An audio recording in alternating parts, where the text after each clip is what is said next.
Aku tagih hutang di hari pernikahan mantan suamiku. Assalamualaikum warahmatullahi wabarakatuh. Apa kabar teman semua? Semoga kalian dalam keadaan sehat, dimudahkan rezekinya, dan dilancarkan segala urusannya, serta penuh dalam kebahagiaan. Sebelum masuk ke cerita jangan lupa bantu like, komen, dan subscribe ya. Hari itu panas menyengat.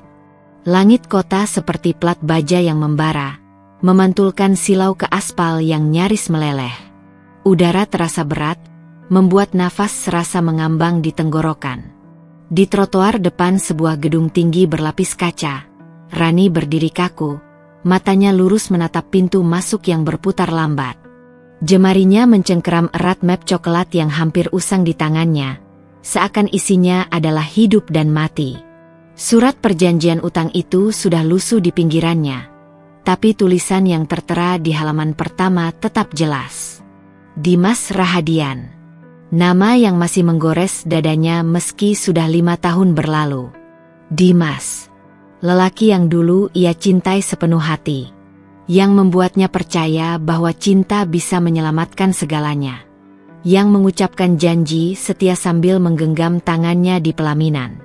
Yang berlutut di ruang tamu kecil itu, menangis di pangkuannya, memohon agar ia membantu menyelamatkan bisnisnya. Aku janji, Ran, kalau kita selamat dari ini, aku akan bahagiakan kamu. Aku akan bayar semuanya. Aku nggak akan pernah ninggalin kamu. Semua dusta. Ia menjual rumah warisan orang tuanya, satu-satunya peninggalan ayah ibunya. Ia berjuang membanting tulang, membayar cicilan utang-utang Dimas. Dan saat hidup mulai terasa menyesakan, Dimas justru pergi tanpa jejak. Menghilang begitu saja. Tinggal Rani sendiri. Dikejar debt collector. Dihina tetangga. Dipandang rendah keluarga sendiri. 5 tahun berlalu. Ia pikir ia sudah kuat, sudah sembuh. Tapi hari itu, kabar itu datang seperti tamparan. Dimas kembali muncul ke permukaan. Sukses, kaya raya, dan akan menikah lagi dengan Alia Kusuma, putri bungsu keluarga Kusuma, pemilik bisnis properti yang merajai separuh kota ini. Rani menghela napas berat. Keringat menetes dari pelipisnya, mengalir di sisi wajah, tapi ia tak peduli. Ia melangkah ke pintu masuk gedung itu. Gedung yang sekarang menjadi kantor pusat Dimas Rahadian, yang digembar-gemborkan media sebagai pengusaha muda yang inspiratif. Yang kisahnya diglorifikasi, katanya berangkat dari bawah hingga membangun kerajaan bisnis sendiri. Tapi mereka nggak tahu siapa yang bikin dia tetap hidup waktu dia nyaris tenggelam, pikir Rani getir. Aku yang membayar semua kegagalannya. Di lobi, suara sepatu hak tinggi bersahutan. AC menghembuskan hawa dingin yang kontras dengan panas di luar sana. Seorang wanita muda berpakaian rapi menyambutnya di depan meja resepsionis. Selamat siang, Ibu. Bisa saya bantu? Rani menguatkan suaranya. Saya Rani Maharani. Ada janji dengan Bapak Dimas Rahadian. Resepsionis itu tersenyum profesional. Sebentar ya, Bu. Tidak lama kemudian, seorang wanita lain dengan blazer hitam menghampirinya. Ibu Rani, silakan ikut saya. Bapak Dimas sudah menunggu. Rani berjalan mengikuti langkah wanita itu menuju lift kaca yang bergerak naik pelan, memperlihatkan pemandangan kota. Matanya kosong menatap keluar. Tapi pikirannya penuh dengan ingatan masa lalu. Ia ingat saat mereka tinggal di kontrakan sempit, makan mie instan setiap malam, dan Dimas selalu berkata, "Sabar, Ran. Kita pasti kaya suatu hari nanti." Lift berdenting pelan di lantai 10. Lorong di depan mereka sunyi. Lantainya dari marmer putih, lampu-lampu gantung modern berkilau seperti kristal beku. Mereka berhenti di depan sebuah pintu kayu solid. Silakan masuk, kata wanita itu sebelum melangkah pergi. Rani menarik napas dalam, membenarkan pegangan pada map coklat di tangannya, lalu mendorong pintu itu perlahan.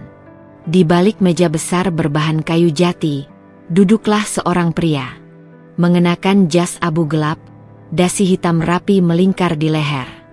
Wajahnya lebih tirus dari yang ia ingat, garis rahangnya lebih tegas, dan tatapannya tajam seperti baja yang baru diasah.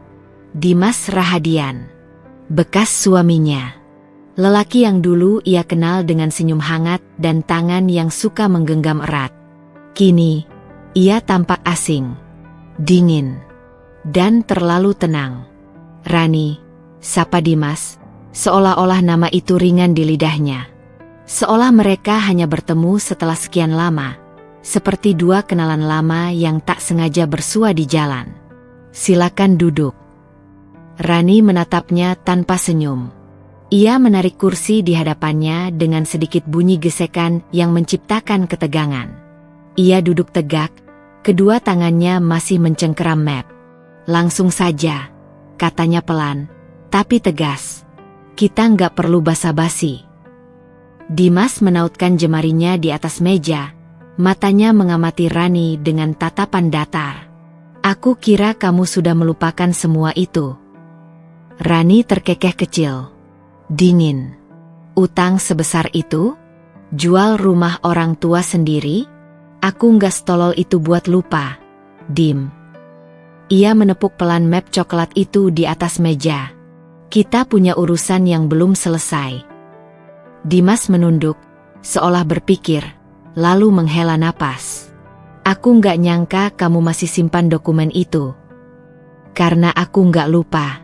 Dan aku nggak bakal diam lihat kamu berdiri di atas sesuatu yang kamu rebut dari aku." Mata mereka beradu pandang. Tegang. Dimas tetap tenang, tapi ada sedikit ketegangan di rahang dan garis bibirnya yang Rani kenali. Dia gelisah.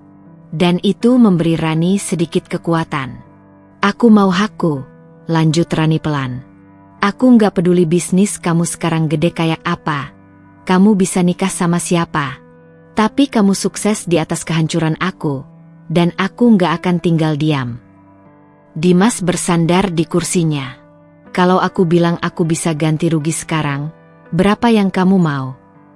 "Ini bukan cuma soal uang," Rani balas cepat. "Terus." Dimas menantangnya. "Aku mau kamu hancur. Sama kayak dulu aku dihancurkan." Keheningan menguasai ruangan itu. Hanya suara AC yang mendesis pelan. Rani berdiri. Ia merapikan mapnya, lalu menatap Dimas sekali lagi. "Aku nggak datang buat minta belas kasihan. Aku datang buat ngambil hakku. Dan aku akan ambil dengan caraku." Dimas tetap diam. Matanya mengawasi langkah Rani saat ia berbalik, meninggalkan ruangan itu. Tapi Rani tahu, perang sudah dimulai. 5 tahun lalu, hidup Rani runtuh dalam semalam. Hari itu hujan deras. Kilat menyambar langit hitam, membuat suara di luar rumah kontrakan mereka bergemuruh seperti perang yang tak kunjung usai. Rani berdiri di ruang tamu sempit, memeluk tubuh sendiri sambil menunggu Dimas pulang. Ia baru saja pulang dari puskesmas. Kabar kehamilan yang ia tunggu selama 3 tahun akhirnya datang. Tapi kabar bahagia itu terasa menggantung di udara. Ada rasa was-was yang membuat dadanya sesak. Dimas pulang larut malam, bau alkohol samar dari napasnya, wajahnya lelah, dan matanya kosong. "Dim," suara Rani pelan, ragu. "Aku hamil." Dimas diam. Lama. Dimas diam. Lama. Ia duduk di kursi reot mereka, menyandarkan kepala di telapak tangan, napasnya berat. "Aku nggak tahu harus gimana, Ran," katanya akhirnya. "Apa maksudmu?" Dimas mengusap wajahnya, menatapnya dengan mata merah. "Aku udah gadai semuanya, termasuk cincin kawin kita. Aku juga jual rumah ini." Rani diam membatu. "Rumah ini," ia mencoba memahami, "rumah orang tuaku? Warisan ayah dan ibu?" Dimas menunduk. "Aku nggak punya pilihan. Aku pikir, kalau bisnis itu berhasil, kita bisa beli lagi semuanya." Air mata Rani jatuh tanpa suara. Ia merasakan sesuatu dalam dirinya hancur, seperti tembok yang retak dan ambruk dalam sekejap. Keesokan harinya, seorang petugas bank datang. Wajahnya datar, suaranya dingin. "Maaf, Bu. Rumah ini sudah dijual oleh suami Ibu." Rani hanya mengangguk. Ia sudah tak punya tenaga untuk bertanya lebih jauh. Saat itu, ia baru benar-benar sadar. Ia sudah sendirian. Dimas menghilang keesokan malamnya. Tanpa pesan, tanpa kabar. Hanya menyisakan utang, perabot kosong, dan dirinya yang hamil muda. Tapi Rani tidak mati. Hari demi hari, ia bangkit dari reruntuhan itu. Ia bekerja apa saja. Mulai dari membersihkan rumah orang, mencuci piring di warung, hingga akhirnya memasak untuk hajatan kecil. Ia memulai usaha catering dengan modal seadanya. Dari dapur kontrakan sempit, ia membuat nasi kotak yang perlahan dicari banyak orang. Rasanya enak, harganya jujur, dan pelayanannya cepat. Anaknya, Ryan, lahir sehat di sebuah bidan pinggir kota. Rani mengasuhnya seorang diri, menggantikan peran ayah yang seharusnya menggendong Ryan pulang. Ia menyusui di sela memasak, menenangkan Ryan yang demam sambil mengaduk kuah sup untuk pesanan catering. Tahun pertama, Rani nyaris tumbang. Tahun kedua, usahanya mulai dikenal. Tahun ketiga, ia menyewa tempat lebih besar. Dan tahun kelima, Ryan Catering menjadi salah satu penyedia jasa makanan terpercaya di kota itu. Dia bukan lagi Rani yang dulu. Bukan wanita yang menangis di balik pintu. Kini dia berdiri dengan kepala tegak. Hari ini, ia kembali. Bukan sebagai wanita yang menunggu kabar di ruang tamu sempit, tapi sebagai pebisnis yang tahu haknya. Dia tak datang membawa air mata. Dia datang membawa kekuatan. Siang itu, Rani duduk di ruang tamunya sendiri. Sebuah rumah minimalis di pinggir kota yang ia beli dengan hasil keringat sendiri. Tangannya sibuk membuka laptop, memeriksa daftar pesanan catering minggu depan, sementara Ryan bermain balok di karpet biru muda. Ponselnya bergetar pelan. Pesan dari seseorang yang selama ini ia nantikan. "Bu Rani, proposal kerjasama dengan Kusuma Group sudah kami siapkan. Mohon konfirmasi jadwal meeting." Rani mengetik jawaban singkat. "Siap. Besok pagi, jam 10. Wajahnya tenang, tapi dalam hatinya ada perasaan aneh yang sulit dijelaskan. Bukan takut, bukan ragu, tapi rasa puas yang perlahan tumbuh, seperti api kecil yang mulai menyala terang. Ia tahu, Dimas ada di sana, di jantung bisnis keluarga Kusuma. Dan sebentar lagi, semua akan kembali padanya. Keesokan harinya, Rani melangkah masuk ke gedung Kusuma Group. Kali ini ia tidak sendiri. Di belakangnya, 2 orang asistennya membawa map dan presentasi. Mereka mengenakan seragam hitam, terlihat profesional. Tatapan orang-orang di lobi tertuju padanya, beberapa memberi hormat ringan. Tak ada yang tahu siapa dirinya 5 tahun lalu.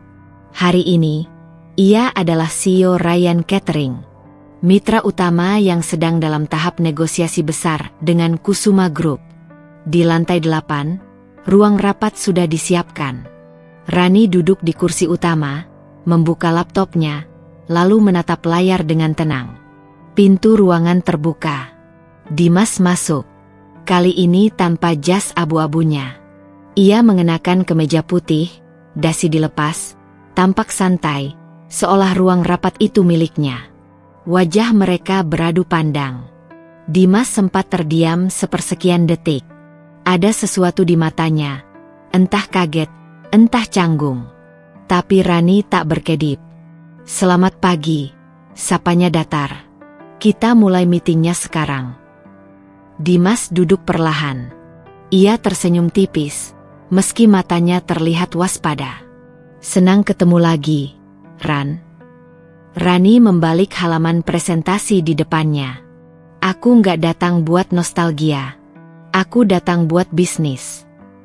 Dan seperti itu, pertemuan pertama mereka sebagai dua orang pebisnis dimulai. Tapi di balik proposal dan angka-angka, ada cerita yang belum selesai. Dan Rani belum selesai menagih semua yang dulu dirampas darinya. Jari-jari Rani pelan mengelus permukaan kertas itu, seolah bisa merasakan setiap seratnya, setiap huruf yang tercetak tegas di atasnya. Surat perjanjian itu bukan sekadar lembaran hukum. Bukan sekadar angka-angka kaku. Ini adalah saksi hidup dari luka dan kehancuran yang pernah ia alami. Nominal 1.500.000.000 rupiah. Pihak yang berhutang, Dimas Rahadian. Saksi, Anwar Prasetyo dan Lilis Mariana. Materai 6.000 tertempel di sudut kanan bawah, lengkap dengan tanda tangan Dimas.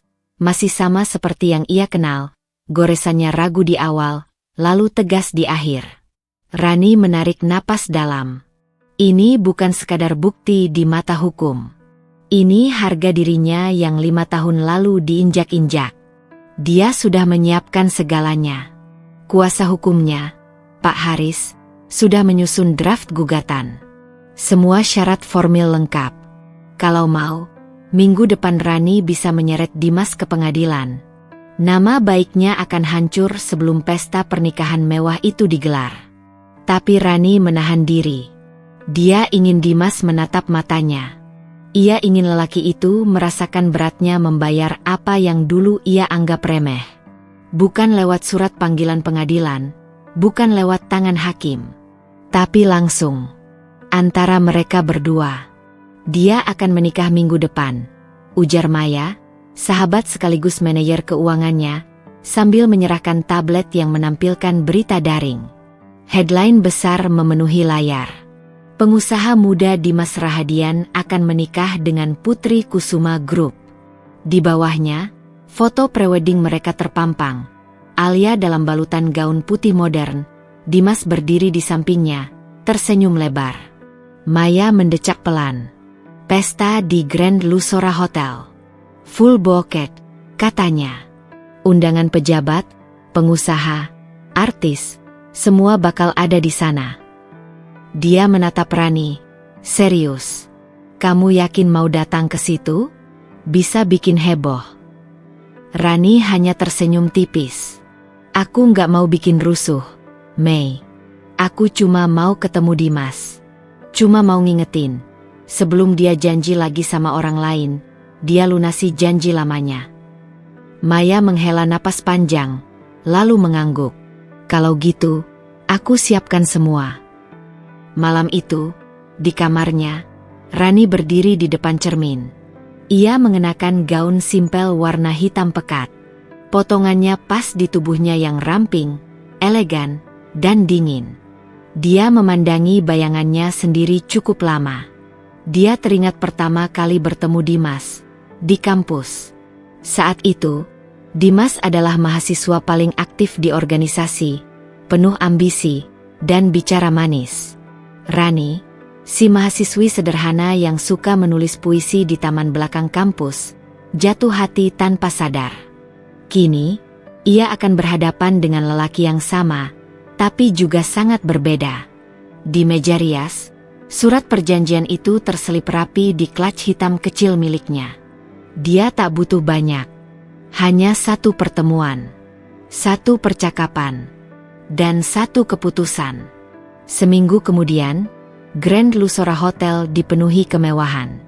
Lampu kristal menggantung di ballroom, lantai marmer putih mengilap, dan karpet merah terhampar menyambut para tamu undangan. Musik klasik mengalun lembut dari sudut ruangan. Semua orang tampil dalam balutan busana mahal. Rani melangkah pelan melewati kerumunan, kepalanya tegak.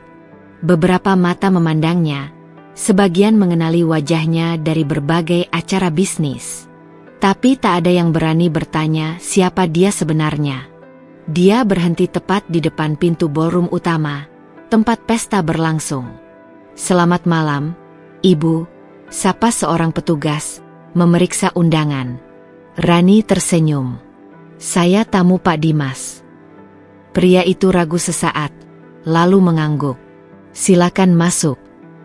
Suasana di dalam ballroom mewah itu seperti mimpi. Alia berdiri di ujung ruangan, mengenakan gaun putih panjang berhias kristal. Dimas di sampingnya, berbicara dengan beberapa tamu penting.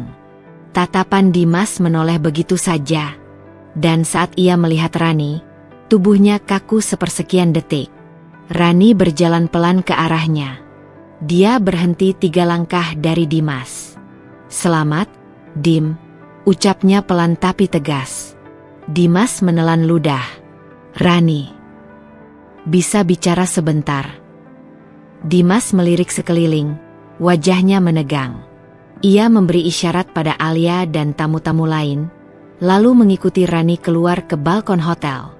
Malam itu angin berembus pelan, tapi suasana di antara mereka panas membakar. Rani membuka klaknya, mengeluarkan kertas yang sudah ia lipat rapi. Ia membukanya di hadapan Dimas. Ini, aku nggak datang buat nostalgia, apalagi ngerecokin hidup kamu. Aku cuma mau hakku. Ia menunjuk tanda tangan di surat itu. 1,5 miliar. Kamu tanda tangan sendiri. Ada saksi. Ada materai. Kamu tahu ini sah. Dimas menatap surat itu dengan mata merah. Ran, aku bakal bayar. Tapi nggak sekarang. Rani menatapnya dingin. Kamu pikir aku butuh janji lagi? Ini bukan permintaan, Dim. Ini kewajiban. Aku kasih kamu waktu sampai hari pernikahanmu. Kalau nggak ada kabar, aku lempar ini ke pengadilan. Kamu tahu, kan, apa artinya? Dimas diam, rahangnya mengeras. Rani menutup surat itu kembali, memasukkannya ke clutch. Jangan bikin aku ngasih tahu Alia sendiri. Dia berbalik, meninggalkan Dimas berdiri sendiri di balkon. Wajahnya pias seperti malam kelabu. Rani melangkah pergi dengan tenang. Ini belum selesai. Tapi kini, langkah pertama sudah diambil. Langit sore tampak cerah di atas gedung Grand Lusora Hotel, sebuah tempat yang hanya bisa diakses orang-orang berkantong tebal. Mobil-mobil mewah berjejer rapi di pelataran. Tamu-tamu berseragam formal berdatangan, membawa amplop dan senyum hangat, menyelam dalam hingar-bingar pesta pernikahan Dimas Rahadian dan Naya Kusuma. Di antara tamu yang sibuk berfoto dan bercengkerama, seorang wanita melangkah dengan tenang. Gaunnya sederhana, berwarna biru tua, jauh dari kesan mencolok di tengah kemewahan pesta. Tangannya menggenggam erat tangan seorang anak laki-laki kecil, Ryan, yang berjalan patuh di sampingnya, sesekali menengadah menatap wajah sang ibu. Rani menarik napas dalam-dalam. Udara sore bercampur aroma bunga segar dari dekorasi pesta, namun baginya ada bau lain di sini, bau pengkhianatan masa lalu yang siap ia tuntaskan. Bu, banyak orang, bisik Ryan lirih. Iya, nak, jawab Rani lembut, membelai rambut hitam anaknya. Pegang tangan mama yang erat, ya.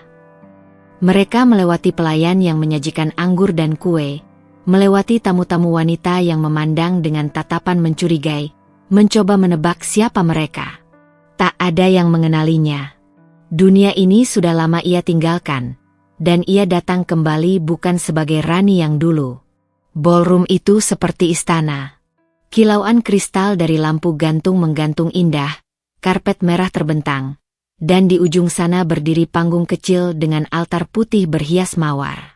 Di sana Dimas berdiri tegap, mengenakan jas abu-abu berpotongan mahal. Senyumnya merekah saat menatap Naya di sampingnya, wanita cantik bergaun pengantin putih berkilau.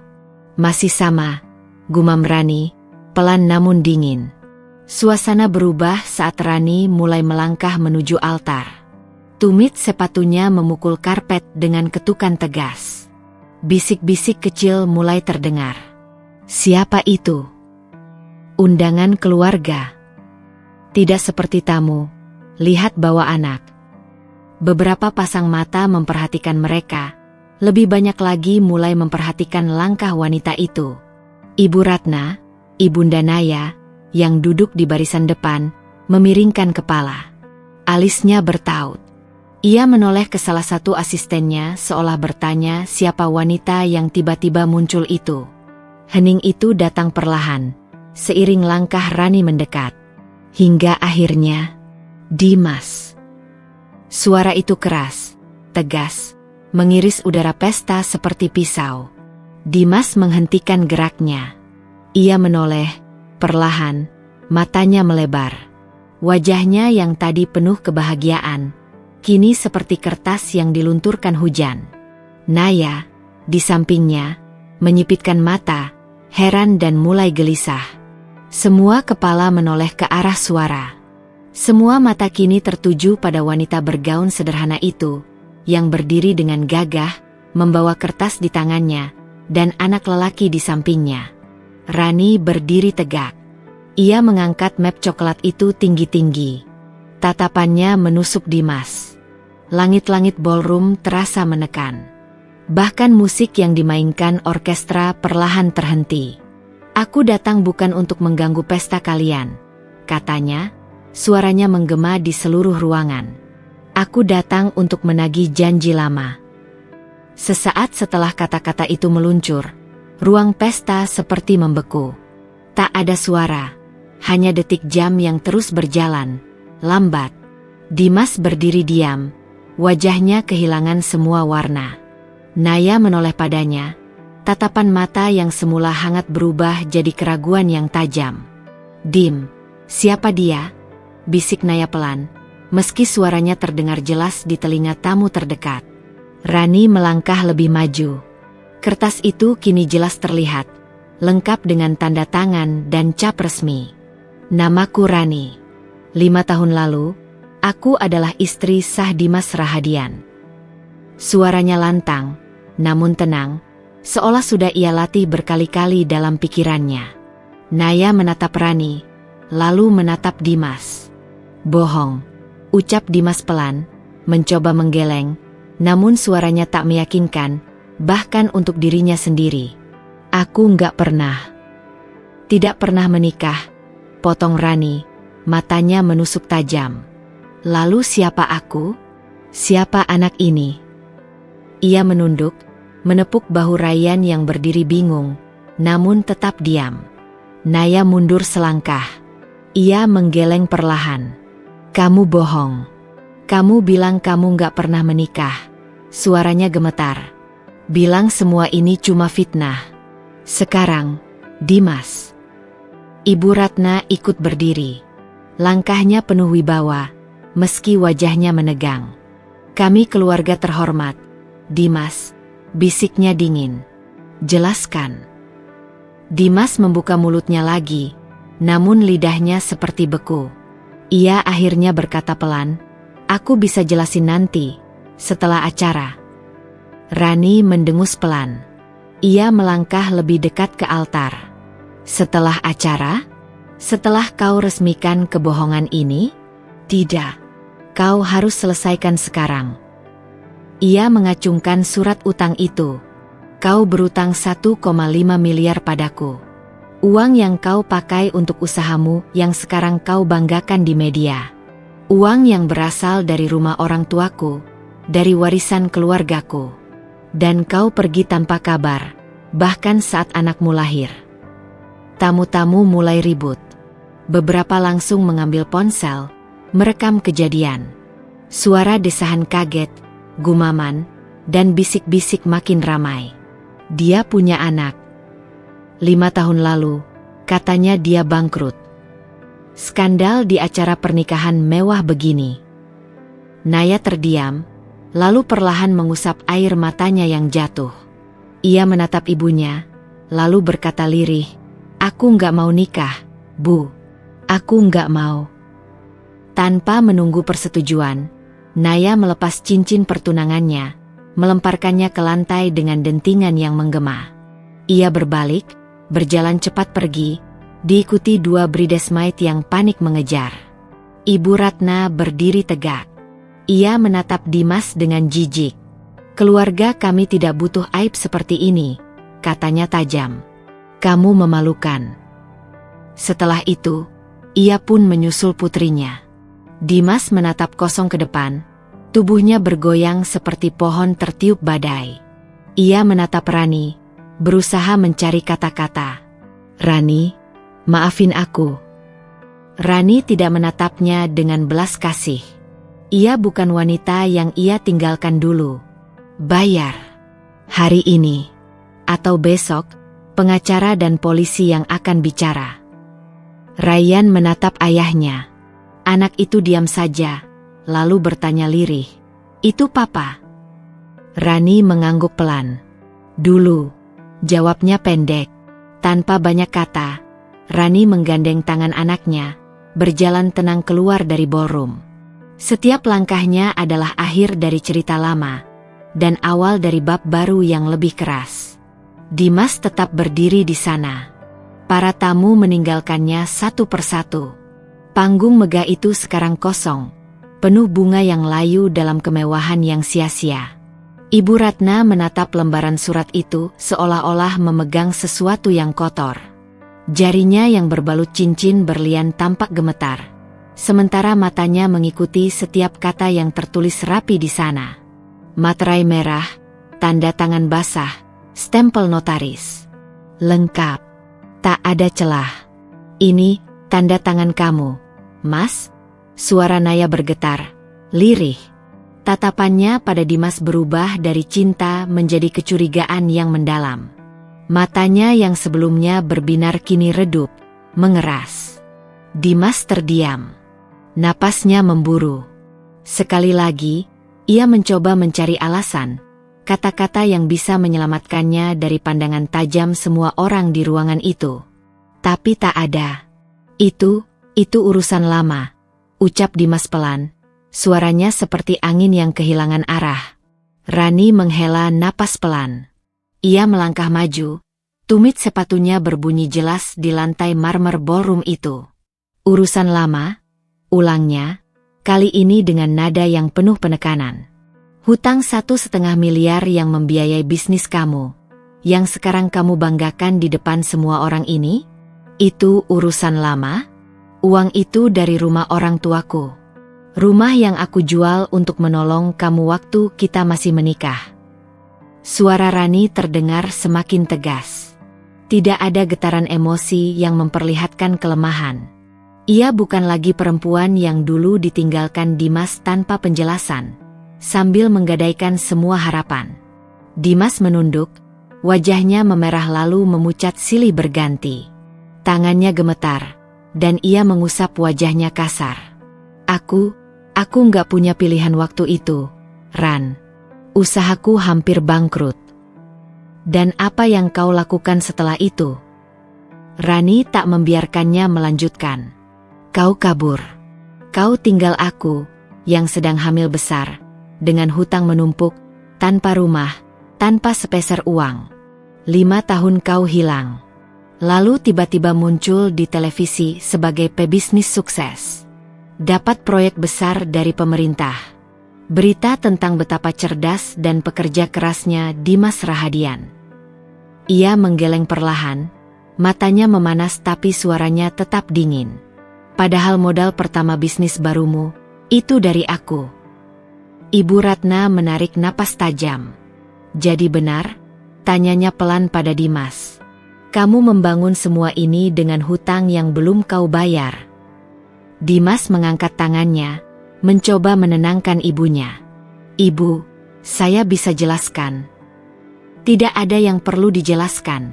Potong Ibu Ratna dengan suara tinggi, membuat beberapa tamu yang tersisa menoleh kaget.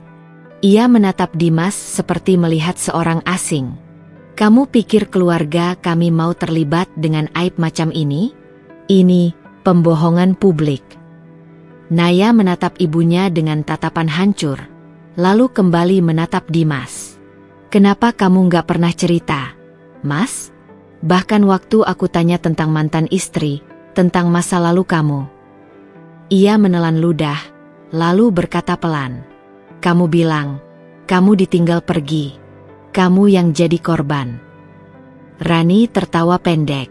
Dia memang ahli memutarbalikkan cerita. Tatapan Naya penuh luka, lalu perlahan ia menunduk. Air matanya jatuh satu persatu ke gaun pengantinnya. Ia melepaskan bros bunga di dadanya, menjatuhkannya ke lantai. "Aku nggak mau terus di sini," katanya pelan, lalu menoleh ke ibunya. "Ayo pulang, Bu." Namun Ibu Ratna masih menatap surat itu. Ia membalik-balik halaman, memperhatikan setiap detail. "Kapan kamu akan menuntutnya secara hukum?" tanyanya pada Rani, tanpa memandang Dimas lagi. Rani mengangkat bahu. "Aku sudah siapkan pengacara. Tapi kupikir lebih baik aku beri waktu 24 jam untuk dia membayar lunas hutangnya. Kalau tidak, ya, pengadilan akan senang menangani kasus sebesar ini." Ia tersenyum kecil, bukan senyum kemenangan, tapi lebih seperti orang yang sudah lelah menunggu keadilan. Ibu Ratna mengangguk pelan. "Kami tidak akan ikut campur. Kalau kamu perlu saksi, aku bersedia bicara." Dimas melotot. "Bu, ini urusan keluarga. Jangan." "Kamu bukan keluarga," potong Ibu Ratna dingin. "Mulai hari ini, jangan pernah datang ke rumah kami lagi." Naya berdiri kaku di samping ibunya, lalu berjalan menjauh tanpa kata. Rani melirik Dimas. 24 jam, ucapnya tegas. Ia lalu membalikkan badan, menggandeng Ryan yang sejak tadi diam, memperhatikan semuanya dengan mata polosnya. "Mama," bisik Ryan. "Iya, Nak?" "Ayah jahat, ya." Rani tersenyum kecil, menunduk pada anaknya. "Kadang orang yang kita sayangi memilih jadi orang jahat. Tapi yang penting, kita nggak boleh jadi seperti mereka." Ryan mengangguk, lalu menggenggam tangan ibunya lebih erat. Mereka melangkah keluar ballroom, meninggalkan Dimas sendirian di tengah pesta yang sudah mati. Lampu-lampu kristal masih menyala, musik kembali dimainkan pelan. Tapi yang tersisa hanyalah kegagalan seorang pria yang selama ini bersembunyi di balik pencitraan. Ibu Ratna berdiri dengan wajah tegang. Sorot matanya tajam menusuk, seolah ingin menembus dada Dimas yang berdiri kaku di tengah ruangan. "Kami keluarga terpandang." Suaranya naik satu oktav, memecah keheningan yang tadi sempat menyergap. "Kami tidak mau terkait hutang seperti ini. Dimas, kau mempermalukan keluarga kami di depan semua orang." Nada kecewa itu lebih pedih daripada bentakan apapun. Tatapan Ibu Ratna seperti menampar keras harga diri Dimas. Naya mengibaskan tangan suaminya, yang tadi mencoba meraih lengannya. "Kamu nipu aku?" tanyanya pelan, tapi nadanya tajam dan menusuk. "Kamu bilang semua ini hasil kerja keras. Kamu bangun bisnis dari nol," katanya. Naya menarik napas panjang, berusaha menahan air mata yang mendesak keluar. Nyatanya, semua ini karena uang dia. Ia menunjuk Rani dengan dagunya, suaranya pecah di akhir kalimat. Rani berdiri tenang, walaupun di dalam dadanya, degup jantung masih berdetak cepat. Ia menatap satu persatu orang yang ada di sana. "Kalian pantas tahu siapa dia sebenarnya," ucap Rani, datar, tapi jelas. Beberapa tamu yang masih tinggal saling berbisik. Ada yang diam-diam merekam suasana itu dengan ponsel mereka, mengabadikan drama yang akan menjadi bahan gunjingan masyarakat kelas atas. Tak ada yang berani menghampiri, tapi semua ingin menyaksikan kejatuhan Dimas secara langsung. Rani mengeluarkan satu bundel dokumen lain dari tas tangannya. Ia melangkah maju, meletakkannya di meja panjang yang dipenuhi bunga-bunga mewah. "Ini laporan lengkap aliran dana 5 tahun lalu," katanya tenang. "Termasuk bukti transfer, bukti penjualan rumah warisan orang tuaku, dan kontrak pinjaman yang kau tanda tangani. Bukan hanya surat perjanjian utang, tapi juga bukti bahwa setiap rupiah yang membesarkan bisnis kamu berasal dariku." Naya maju 2 langkah, mengambil dokumen itu dengan tangan gemetar. Ia membuka halaman-halamannya perlahan, matanya membaca cepat. Wajahnya yang semula memucat kini merah padam. "Kamu tega sekali," bisiknya pada Dimas. Selama ini kamu diam. Kamu pura-pura jadi pahlawan. Padahal kamu maling. Ibu Ratna menyentakkan napasnya. Cukup, serunya keras. Ia menatap Rani lekat-lekat. Kalau apa yang kau katakan ini benar, aku tak bisa membiarkan putraku menyeret keluarga kami lebih dalam lagi. Dimas seperti orang linglung. Keringat membasahi pelipisnya, bibirnya gemetar. Bu, aku akan bayar dia. Aku janji, aku akan lunasi utangnya.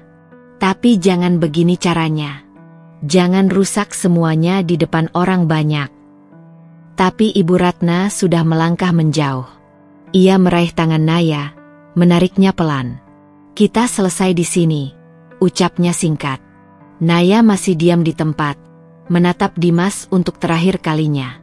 Sekarang aku tahu kenapa istrimu dulu ninggalin kamu, gumamnya lirih. Rani mendongak, suaranya datar. Justru aku yang ditinggalkan. Naya menahan isak.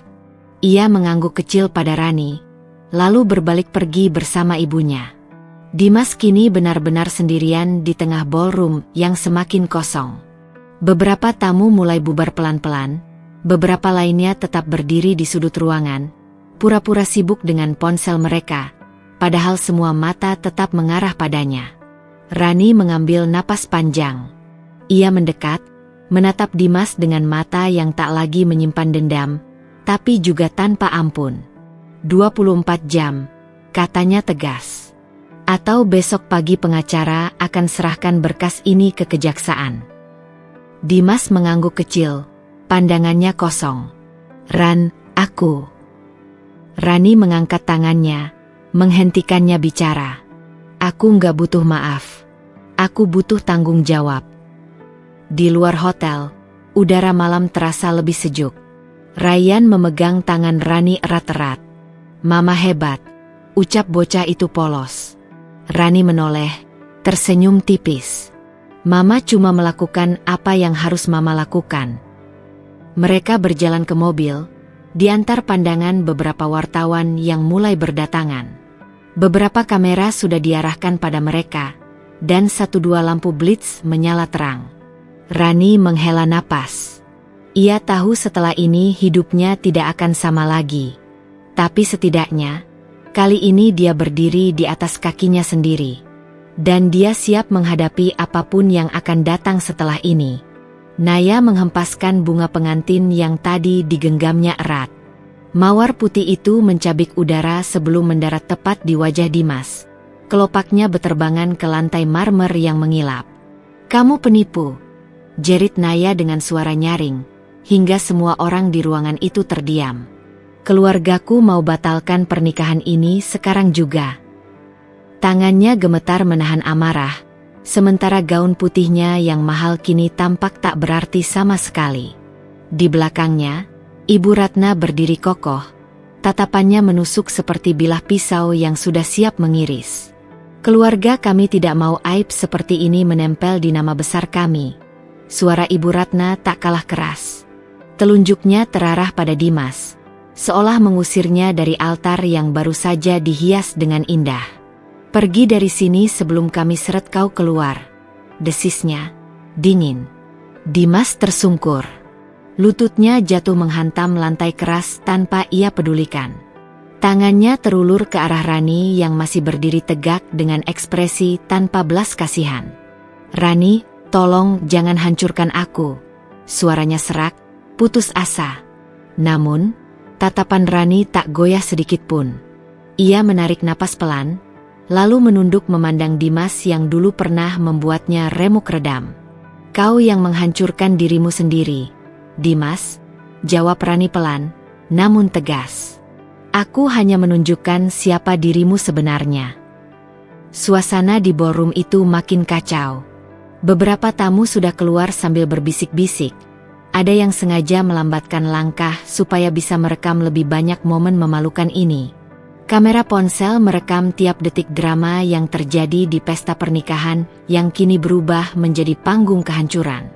Naya mencabut sepatu hak tingginya, melempar salah satunya ke lantai hingga mengeluarkan suara denting keras.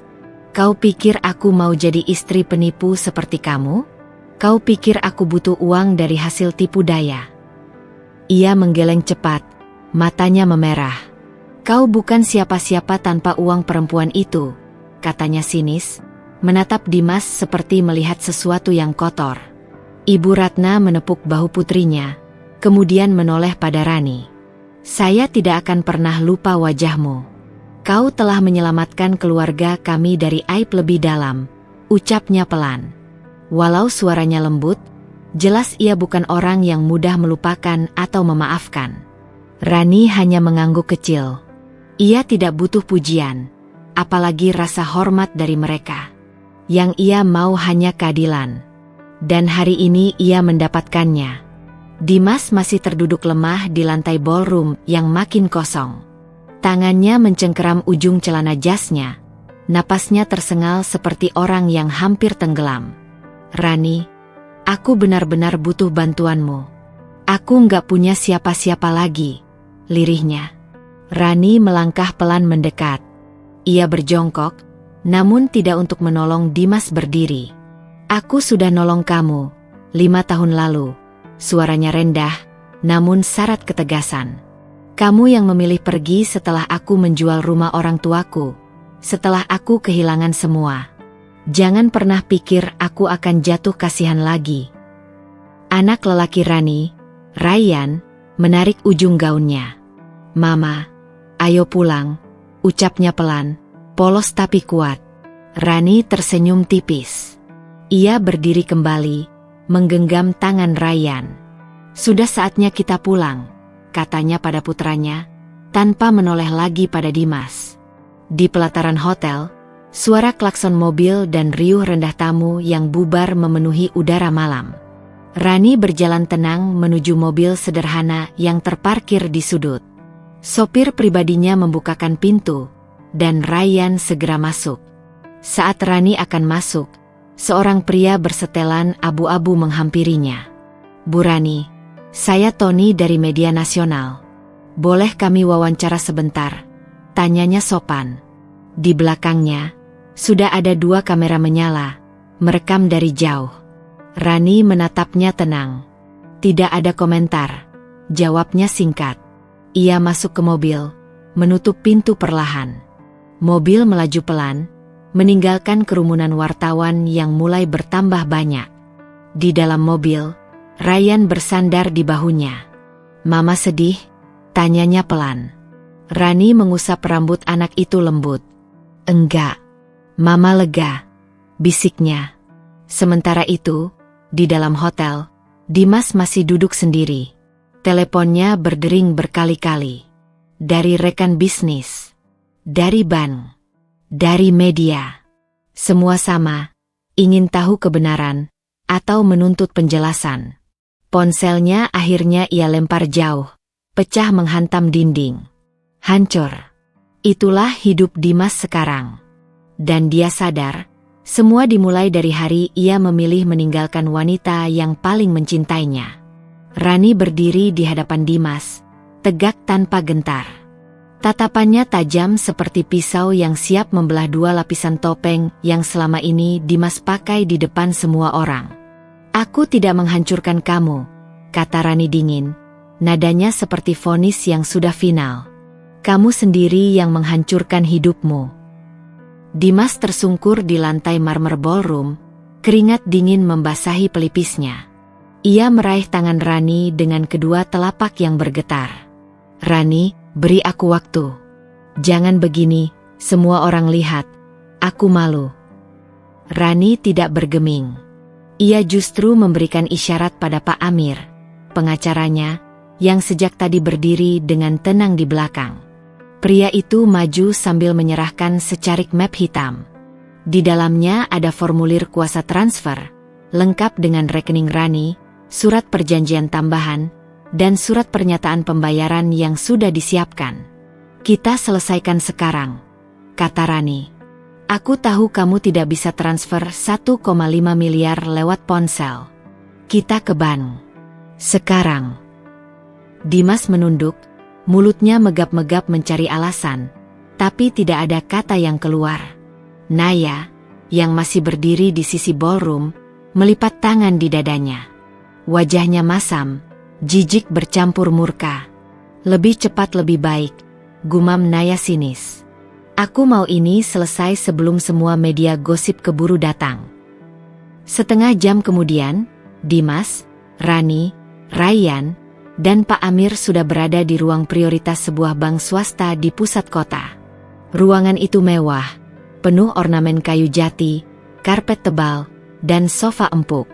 Seorang customer service senior menemui mereka, setelah diverifikasi berkali-kali oleh petugas keamanan. Dimas duduk lesu di sofa, sementara Pak Amir menyerahkan berkas-berkas pada pihak bank. Nominal transfernya 1,5 miliar rupiah. RTGS, masuk ke rekening klien saya atas nama Rani Prameswari. Jelas Pak Amir singkat. Petugas bank mengecek saldo di akun Dimas. Saldo mencukupi, tapi Dimas terlihat menahan napas saat nominal itu muncul di layar monitor. Pak Dimas, mohon masukkan PIN pribadi untuk otorisasi akhir, ucap petugas bank sopan. Dengan tangan yang masih gemetar, Dimas mengetik PIN-nya. Lama. Bahkan sampai harus diulang 2 kali karena salah ketik. Akhirnya, petugas itu mengangguk. Baik, transaksi sedang diproses. Akan masuk hari ini ke rekening penerima. Rani duduk di seberang Dimas. Ia memperhatikan setiap gerak-gerik mantan suaminya. Tak ada rasa iba. Ini adalah harga yang layak Dimas bayar atas semua pengkhianatan masa lalu. Dia teringat saat-saat dulu mereka tidur di lantai rumah kontrakan sempit, hanya beralaskan tikar lusuh. Dimas yang dulu memohon belas kasih, lalu menghilang di tengah badai utang. Dan sekarang, dia akhirnya membayar. Uang itu akan habis, Ran, gumam Dimas setelah semua selesai. Tapi harga diriku, aku nggak tahu apa masih ada. Rani menghela napas. Harga dirimu sudah kamu jual sendiri, Dim. Dan aku nggak ada niat beli kembali. Di luar gedung bank, Rani menggenggam tangan Rayyan erat. Anak itu menatap ibunya dengan mata polos. "Ma, tadi kenapa banyak yang lihat-lihat kita di hotel?" Rani tersenyum tipis. "Karena mama hebat," jawabnya, lalu mengecup kening anak itu pelan. Mobil hitam yang membawa mereka melaju pelan meninggalkan gedung bank. Di dalam hatinya, Rani tahu, ini bukan soal uang. Ini tentang menutup lembaran masa lalu yang penuh luka. Dia sudah menang. Bukan karena saldo rekeningnya bertambah, tapi karena dirinya sudah bebas. Di hotel, Dimas kembali ke kamar presidential suite yang kosong. Ibu Ratna dan Naya sudah pergi. Begitu juga seluruh keluarganya. Ia duduk di ranjang luas itu, menatap ruang hampa. Ponselnya berdering. Satu demi satu notifikasi muncul. Klien menarik diri, kontrak dibatalkan, saham anjlok. Ia menutup wajah dengan kedua tangannya, tubuhnya berguncang. "Aku akan bangkit, aku pasti bangkit lagi," bisiknya, seolah meyakinkan dirinya sendiri. Tapi untuk pertama kalinya dalam hidup, Dimas tak yakin ada jalan keluar. Langit sore itu berwarna jingga keemasan, seperti lukisan indah setelah badai panjang. Mobil hitam yang ditumpangi Rani melaju tenang di jalanan kota, meninggalkan gedung-gedung tinggi yang selama ini menjadi saksi bisu perjuangannya. Di sampingnya, Rayyan tertidur lelap, kepala mungilnya bersandar di bahu Rani. Nafas anak itu teratur, damai, tanpa beban. Rani mengusap rambut hitam anaknya dengan lembut, seolah memastikan semuanya benar-benar nyata. Dia menarik napas panjang, merasakan udara hangat memenuhi dadanya. Ada rasa lega yang sudah lama ia rindukan, rasa yang dulu sempat ia pikir takkan pernah hadir lagi.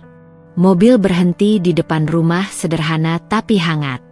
Bukan rumah mewah seperti milik Dimas dulu, tapi rumah ini dibangun dari kerja kerasnya sendiri. Setiap bata dan gentingnya adalah bukti perjuangannya selama 5 tahun terakhir. Ia turun dari mobil sambil menggendong Ryan yang baru saja terbangun. Matanya masih setengah mengantuk. "Mama, kita sudah sampai," gumam Ryan pelan. Rani tersenyum, mencium kening anaknya. "Iya, nak, kita sudah pulang." Di dalam rumah, suasana terasa nyaman. Ada aroma masakan dari dapur, suara televisi dari ruang tengah, dan bunga-bunga yang Ryan tanam di halaman belakang mekar sempurna. Rani duduk di sofa, melepas sepatu, dan menghela napas lega. Pak Amir, pengacaranya, sempat mengirim pesan singkat bahwa semua proses administrasi dan hukum terkait utang Dimas sudah beres. Tidak ada lagi yang harus dikhawatirkan. Di pangkuannya, Ryan bermain mobil-mobilan kayu buatan tangan, hadiah dari sahabat Rani yang juga tukang kayu. Sambil memperhatikan putranya bermain, Rani menarik sebuah buku catatan dari rak kecil di samping sofa. Itu adalah jurnal yang ia tulis selama bertahun-tahun. Setiap halaman penuh dengan rasa sakit, perjuangan, dan doa. Namun halaman terakhir masih kosong. Dengan pena di tangan, ia menulis, "Hari ini, aku pulang membawa kemenangan. Bukan kemenangan atas orang lain, tapi atas diriku sendiri." Ia meletakkan pena itu pelan, lalu menatap Ryan. Anak itu menatap ibunya dengan mata berbinar. Senyum lebar menghiasi wajah polosnya. "Mama hebat," katanya tiba-tiba. Rani terkekeh, mengacak rambut Ryan. "Kamu juga. Kamu kekuatan Mama selama ini." Malam itu, Rani duduk di beranda, ditemani secangkir teh hangat. Angin bertiup lembut, membawa harum melati dari halaman. Ia mendongak, menatap langit yang bertabur bintang. 5 tahun lalu, ia berdiri di tempat berbeda. Hancur, sendirian, tak tahu harus kemana. Tapi hari ini, ia kembali, bukan sebagai wanita yang dikasihani, tapi sebagai pemenang. Pemenang dari luka, pemenang dari dirinya sendiri. "Ayahmu sudah membayar kesalahannya," bisik Rani lirih sambil menatap Ryan yang tertidur di dalam kamar. "Dan kita sudah bebas." Esoknya, di dapur kecil yang hangat, Rani menyiapkan bekal untuk Ryan sekolah sambil mendengar dering ponsel yang terus berbunyi. Banyak klien baru untuk usaha cateringnya. Ada yang dari kantor besar, ada juga tawaran kerjasama untuk membuka cabang di kota lain. Tapi pagi ini, Rani tidak ingin tergesa-gesa. Dia ingin duduk sebentar, menyeduh teh hangat, menikmati sinar matahari yang masuk dari jendela. Dia tersenyum. Untuk pertama kalinya, tidak ada lagi yang harus dikejar. Dia sudah sampai di tempat yang selama ini ia impikan. Dia pulang membawa kemenangan. Dan kali ini, Rani tahu, dirinya sudah cukup.